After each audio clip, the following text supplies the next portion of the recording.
Ladies and gents, my name is Xander, aka Deislayers, and in this video, we're going to discuss and review some top 5 non-meta weapons. Right off the bat, I just want to say that making this list was extremely difficult because there are so many non-meta weapons, I didn't even know where to begin.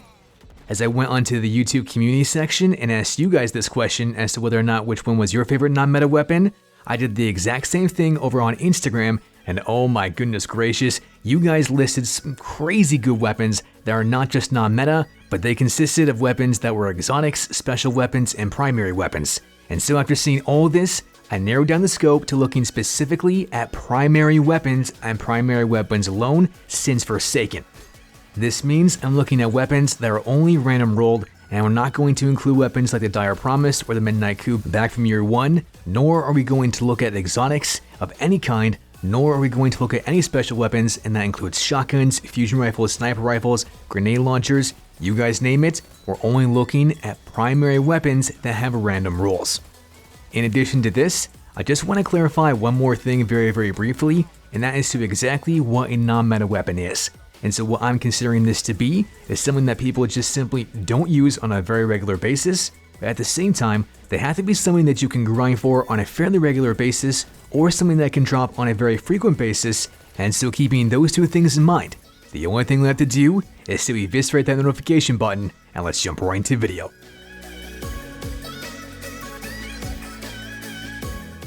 Arriving in the number 5 spot is a sidearm that absolutely nobody uses in the Crucible, and it's something that drops almost everywhere in the solar system, and it just so happens to be called the Smuggler's Ward. This thing right here can not only drop from Crucible, but Vanguard Strikes, it can drop from just about every single activity that you can possibly think of, and it can even drop from Prime Engrams. But the role that I happen to have on this bad boy is one that has Kill Clip, Outlaw, Light Mag, Quick Dot SAS, a Stability Masterwork, and a Counterbalance mod. Before I get into how each one of those perks is really going to help the weapon and its base stats, I just want to take one step back and analyze the weapon's base TTK values. And so without having any kind of other damage buffing perk brought, this thing already has an optimal time to kill at 0.73 seconds, and it's only going to require 3 critical headshots and 2 body shots to achieve that. Looking at body shots and body shots alone, it's only going to need 7 body shots, which is then going to associate to a 1.1 second body shot time to kill.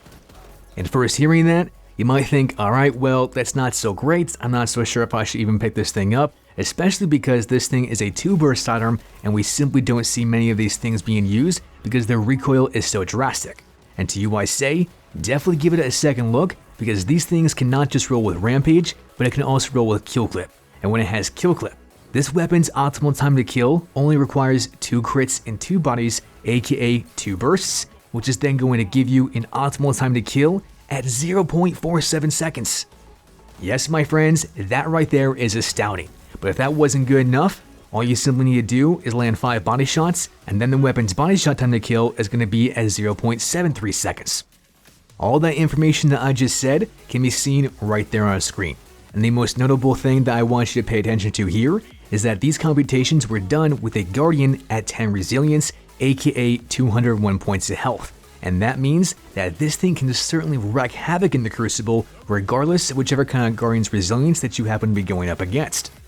As far as the weapon's base stats go, well, you guys can see that right there on screen. And just know that all the blue values are all the increases from the perks that I happen to have on this particular Smuggler's Word, and so it may not be just the same for you, but just keep in mind that even so, that aim assistance and that recoil direction at 82 and 96 respectively is truly marvelous and spectacular, and that's then going to indicate that this thing is definitely going to have a shot rhythm, making this thing not just viable in the Crucible, but almost like a knife through butter, because before enemy Guardians know it, the butter is going to be gone, it's going to be evaporated, and poof, adios, bye-bye.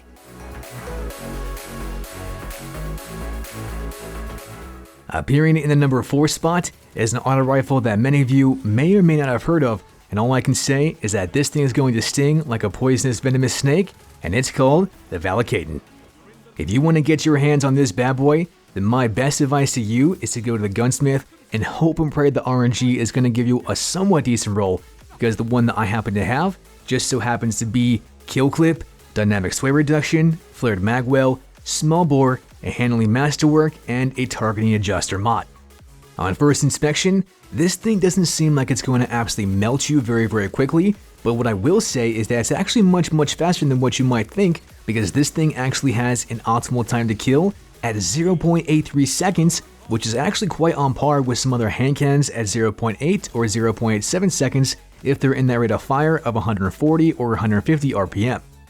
Granted, that 0.83 second optimal TTK is going to require 10 critical headshots and 1 body shot to achieve that, but I'm not gonna lie, neither you nor myself are always going to hit critical headshots, and most likely we're then going to land a lot of body shots. But the good news here is that this thing's only going to require 16 body shots, which is then going to associate to a body shot time to kill at 1.23 seconds.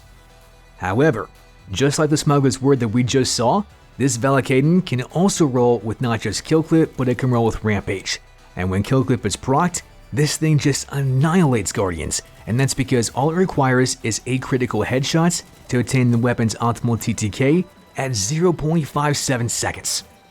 That, my friends, is just over half a second, but once again, even if you happen to land body shots, this thing's only going to require 12 body shots, which is then going to associate to a body shot TTK at 0.9 seconds.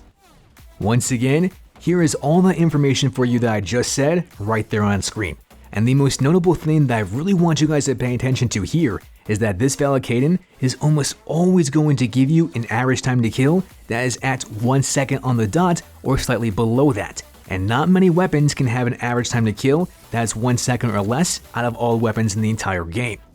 As far as the weapon's base stats go, you guys can see all those right there on screen as well. And out of all these base stats, I'm not gonna lie, there's nothing that's really exceptional, but there's nothing that's terrible either, as almost every single one of them is above 50, and when you have a weapon that has that, it means one thing and one thing alone, and that is consistency.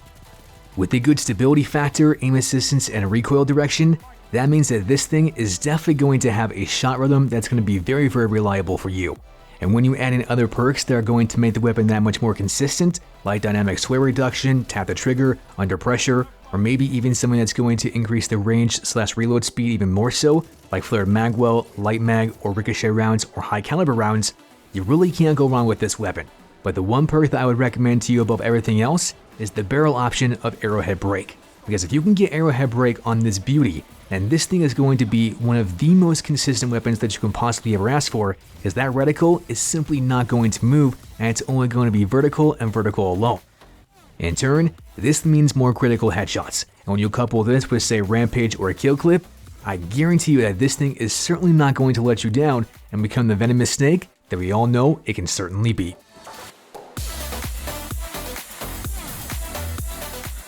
Inserting itself in the number 3 spot is a pulse rifle from Black Armory, and it's called the Blast Furnace.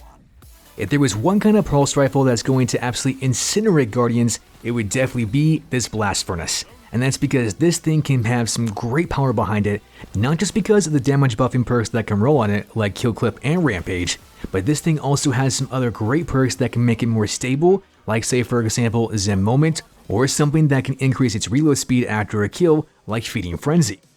Of all the weapons in Destiny 2, there aren't that many that can roll with either having that kind of stability, lethality, or a combination of the two. And luckily for me, the game footage that you guys are seeing right now with this Blast Furnace just so happens to have Kill Clip, Zen Moment, Accurized Rounds, the RDL sight with a stability masterwork, and a targeting adjuster mod.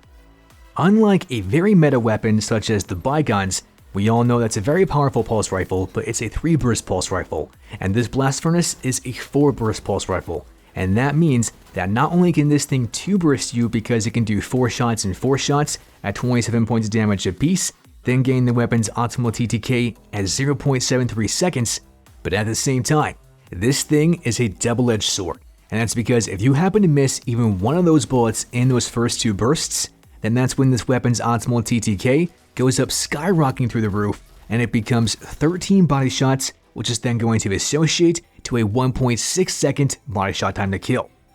I don't know about you, but that right there is detestable and despicable. But the good news here is that when you happen to get either Rampage or Kill Clip and you get one of those perks to proc on the weapon, that's when its optimal TTK can go down to about 0.6 seconds or 0.67 seconds with Kill Clip and Rampage respectively. Now I know I just tossed a ton of values out there, and so what I want to do for you is put all that information right there on screen. And so on the left we have the base weapon with its base TTK values, Kill Clip in the center, and the Rampage ×1 on the right hand side. The key thing to note here is that with either Kill Clip or Rampage, these two weapons only differ in their optimal TTKs by 0.07 seconds, and in all honesty, you're never ever going to notice that difference. But what I also want to point out is that all these values and computations have been done with a Guardian at 10 resilience, aka 201 points of health, and that means that this thing is once again going to be very consistent. Now what helps the weapon become even more consistent is of course the perk that I have on this thing, which is Zen Moment. But what really makes this thing feel just as if it comes from Wanted, curving bullets around corners, is the weapon's base stats. And that's because, as you guys can see from right there, this thing has a base range factor at 79, but with my roll, it's at 98. 98 out of 100. Guys, I can't tell you as to how astounding and mind-boggling that base range stat is on a pulse rifle. And if I'm being real, that shouldn't be possible on a pulse rifle, but nonetheless, it is. And so this thing can definitely cross-map you easy, no problem, piece of cake. But not just this, it's going to have a great stability factor at 67, good recoil direction at 65, and okay aim assistance at 42. Now if you guys want to get a roll on this, like say something that has Kill Clip, Zen Moment, and Drop Mag, or maybe you want to have something like Rampage and Feeding Frenzy, then all you simply gotta do is go to Ada and pick up that pulse rifle powerful frame, and sure enough, with enough grinding, this weapon's gonna drop over and over again, and the odds are that you're gonna get a roll that not only fits you, but your perfect playstyle, and that ultimately means that Guardians are gonna be incinerated by a huge fiery flame consumed by the furnace.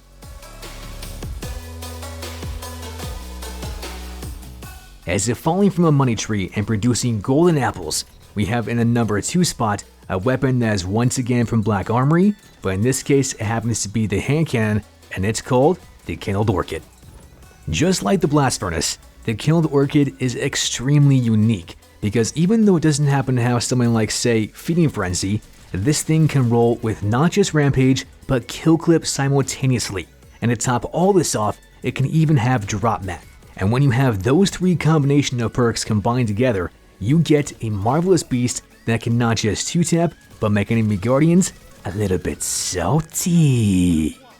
I don't know about you, but 2-tapping guardians is one of my favorite things to do in the entire game, and this Kindled Orchid can certainly do that. And the roll that I just mentioned is actually the exact one that I happen to have on this particular roll, but not just that, it's also got corkscrew rifling, a reload masterwork, and a Rampage spec. The reason why I had that Rampage spec on is because of course that's then going to increase the duration of Rampage, and with that I'll then be able to have Kill Clip proc simultaneously, then increasing my overall 2-tapping potential tenfold. However, before I can get those 2-taps, I have to get that first kill, and in order to do so, I then have to get 3 critical headshots, all doing 70 points of damage each, to then get the weapon's optimal time to kill at 0.87 seconds. Now if any of us happens to miss those critical headshots and we get a body shot or simply miss a shot instead, then that's when the weapon's body shot time to kill is going to go up astronomically. And to be more precise, this thing is then going to require 5 body shots to attain its body shot time to kill at 1.73 seconds. Yes, my friends, I know that is detestable and nobody wants that kind of body shot time to kill value. But what this thing does happen to have is, like I said from before, Kill Clip and Rampage stacking once or stacking twice. And when this is the case, the weapon's optimal time to kill then goes down to 0.43 seconds. If that value doesn't give your taste buds a great feeling that's not only going to be crispy, spicy, and juicy all at the same time, then I don't know what is, my friends. But just know that all the information that I've just said can be found right there on screen. And the most notable thing about all this stuff is once again, I have the base values on the left and kill clip along with rampage stacking once and twice on the right hand side.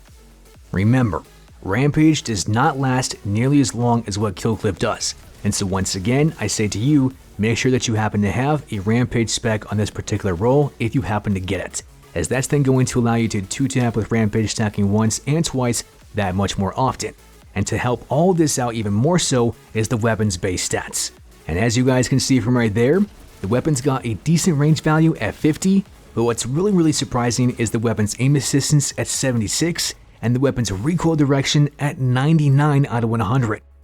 When you couple those two values with the weapon's stability at 60, that's then going to give the Kindled orchid a great and excellent shot rhythm, almost like anything else in the entire game. And it's something that you can definitely pick up on, and the more that you practice with it, not only is that going to mean more critical headshots for more 3-taps, but also more 2-taps, and that is always a beautiful thing.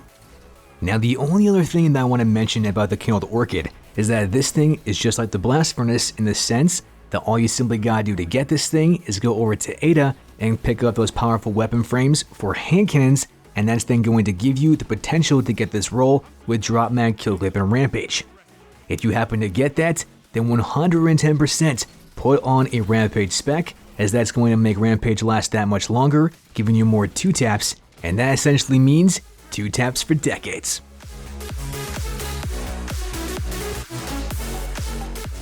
Making itself known in the #1 spot is the 44th edition of the Iron Man suit, and that weapon just so happens to be called the Duke Mark 44. I don't know about you, Deislayers, but I don't see the Duke being used in the Crucible enough, and that's because out of all the hand cannons in the entire game, I am a firm believer that this one right here, with either having rampage or kill clip, is the most consistent 2-tapping beautiful beast that I have ever seen in the Crucible, and that right there is speaking volumes. Just to kind of put that into perspective for you, I'm not just talking about one volume like Webster's Dictionary, no, I'm talking about 30, 40, 50 volumes of law books that you would see in an entire library. That's the kind of skill I'm talking about, you hear me? Alright, now that you kind of get where I'm coming from, the reason as to why I say this is because this thing right here is the essence of a double-edged sword. And that's because if you happen to miss even a single body shot or headshot, that's when this thing's TTK values go up exponentially. On that first kill, you have to land at least one critical headshot and 2 body shots at a resilience of 5, aka 191 points of health, to get this weapon's optimal TTK at 1.07 seconds. Now you might be thinking, alright, well, that's pretty horrible. And to you I say, you're right, it's despicable and absolute garbage muff cabbage trash. But what I can say is that when you happen to have kill clip or rampage ×1 proccing on this Duke, that's when things get spectacular, because it can 2-tap with either one of those perks, and it can do so at 0.53 seconds. Just like what I've done in the past, I know that stuff can get a little bit confusing, and so I want to put all that information right there on screen. And so right here, we happen to have the Duke and its base TTK values on the left, the Warren's Law with kill clip in the center, and then the Duke with rampage stacking once on the right hand side. Yes, I know what you're thinking, what? Warren's Law? Why is that thing here? And to you I say that the Warren's Law could also be considered for this #1 spot because it's just that non-meta and it's so much fun to use, but not just this, it's in the exact same archetype as the Duke and can roll with not just kill clip and rampage, but it can also have feeding frenzy, making it that much more viable and that much more lethal. Having said that, the main thing that I want you guys to take away from this is that with kill clip, you might only need to land one critical headshot and one body shot to still 2-tap a Guardian, but with rampage, that isn't the case, as you have to land 2 critical headshots to still 2-tap them. As to how this weapon is still going to 2-tap more consistently, that is a question that is certainly worth noting and asking. And to answer it, the #1 thing that I would suggest to you is to look for a role that's going to have some great perks and some great perk synergy. And the best way in which I can show you this is my particular role on the weapon, which just so happens to have Rampage, Ricochet Rounds, Rapid Hit, Fast Draw HCS, a Stability Masterwork, and a Counterbalance mod. Essentially what this is trying to create is it's trying to create a weapon that's not only stable, but is also consistent. And that's exactly what this Duke is going to have for you because you want to be able to 2-tap that much more often, and this is exactly the way in which you do it. Now the reason why I'm not worried about something like say range is because as you guys can see from the weapon's base stats right there on screen, The weapon already has a phenomenal base range factor at 67 out of 100. But then when you see the weapon's stability factor at 36 and the weapon's handling speed at 37 and its reload speed also at 37, it's not that great. But the underlying greatness here is that this weapon still has some great aim assistance at 64 and a marvelous recoil direction at 90. If you can get perks that are going to compensate for this weapon's handling, stability, and reload speed, maybe something like, say, rapid hit and fast draw HCS, then you're on the right track. And if you happen to get a stability masterwork, even better. But then when you combine this with, say, something like a counterbalance mod, that means that the weapon's recoil direction is going to be over 100, and all this combined is then going to make that much more of a consistent Duke, aka more 2-taps. The wonderful thing about the Duke is that this thing can drop almost anywhere in the entire world of Destiny 2, and that can be public events, that can be Vanguard strikes, that can be Crucible, literally anything that you can possibly think of. And so once you happen to get a good roll that's going to make enemy guardians say, "What the heck did I just get killed by?" that's when you know that you gotta keep that Duke, because it's gonna kiss enemy guardians. Adios, bye-bye.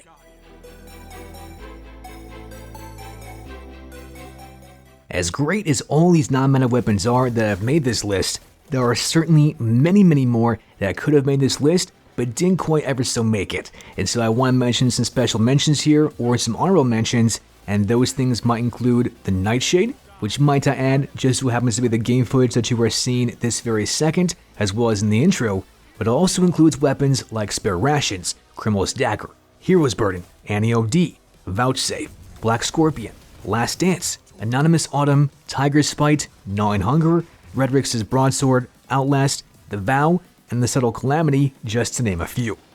And hearing those weapons, I'm sure that you guys have many more that could have made this list, and so by all means, please be my guest and let me know what your top 5 non-meta weapons are down in the comment section below, and you guys can always know that no matter what you guys say, your opinions are certainly going to be respected. Lastly, be sure to watch the newest, check the latest, and share, comment, like on social media, because you are the greatest. That's pretty much all that I've got for you as of right now, Deislayers. And so as always, GG, TNT.